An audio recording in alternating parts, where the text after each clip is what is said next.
Ამოუცნობი მფრინავი ობიექტი რუსთავში პირველად ცაზე მოკაშკაშე ბურთი, რომელიც როდადროს ხივებს უშვებდა ბავშვებმა შეამჩნიეს.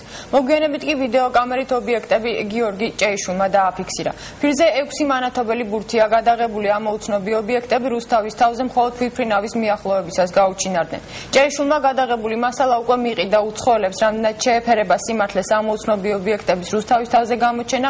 ამაზე მსჯელობა ჩვენ მხოლოდ ინტერნეტში გავრცელებული ფოტოსურათებით შეგვიძლია. თავად თვითმხილველი დარწმუნებულია, რომ მან ფრინავი თებშები გადაიღო. ჩვეულებრივად ჯერ ანთებული რაღაცა ჩანდა და მე ძალიან ახლოს მოვიყვანე და უცბად რაღაც ფორმა მიიღო.